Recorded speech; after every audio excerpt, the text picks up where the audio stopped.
Alors, voici un petit résumé de la section 6.3 sur les facteurs influant la vitesse de réaction. Donc, la question qu'on se pose, comment peut-on augmenter la vitesse d'une réaction? Comment une réaction chimique peut-elle être plus rapide?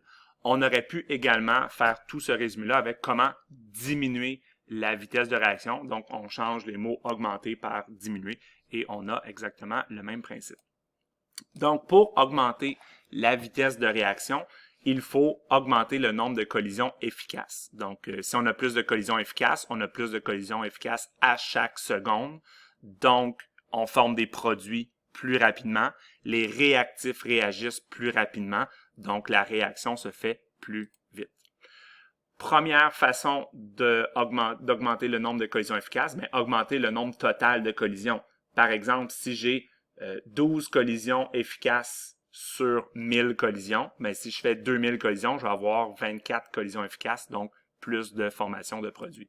Donc ça, c'est le premier facteur. Le deuxième consiste à augmenter l'énergie cinétique des particules. Donc, si les particules bougent plus vite, si elles sont plus vite en termes de vitesse de mouvement d'agitation, ben, il va y avoir plus de collisions efficaces. Et la troisième façon, c'est abaisser l'énergie minimum, donc l'énergie d'activation, dans le but de passer des réactifs au produit. Donc, il faut se rendre au complexe activé, mais si c'est plus facile, si ça demande moins d'énergie pour se rendre jusqu'au complexe activé, la réaction, il va y avoir plus de collisions efficaces, donc la réaction va être plus rapide. Là, on va aller voir les 5 facteurs. Donc, il y avait la nature des réactifs, la surface de contact, la concentration des réactifs, pas des produits, mais vraiment des réactifs, la température du système, ainsi que la présence ou l'effet d'un catalyseur. Donc, si on regarde ceux-là individuellement, on va faire le lien, dans le fond, entre qu'est-ce que ces 5 facteurs-là vont faire sur un des 3 facteurs qui permet d'augmenter le nombre de collisions efficaces. Donc, la surface de contact, qu'est-ce que ça fait? Ça permet d'augmenter le nombre total de collisions. Ça n'a aucune influence sur l'énergie cinétique des particules. Ça n'a aucune influence sur l'énergie d'activation. Donc, surface de contact, augmentation du nombre total de collisions, et c'est tout. La concentration, exactement la même chose. Ça affecte le nombre total de collisions. Donc, si c'est plus concentré, j'ai plus de molécules dans le même volume. Et évidemment, on se rappelle que la concentration peut seulement être pour une substance qui est en phase aqueuse ou une substance gazeuse. Ça ne peut pas marcher pour les solides ou les liquides.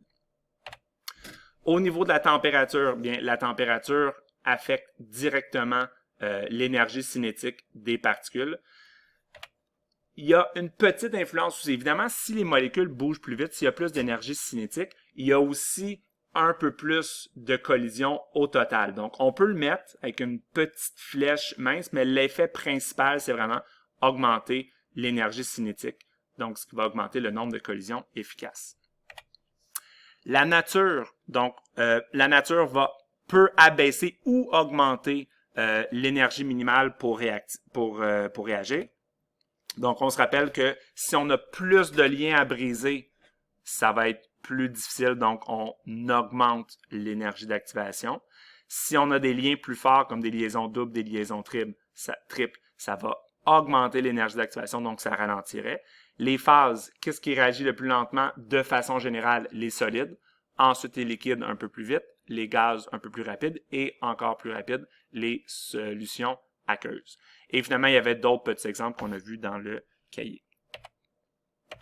Et finalement, la présence ou l'effet d'un catalyseur.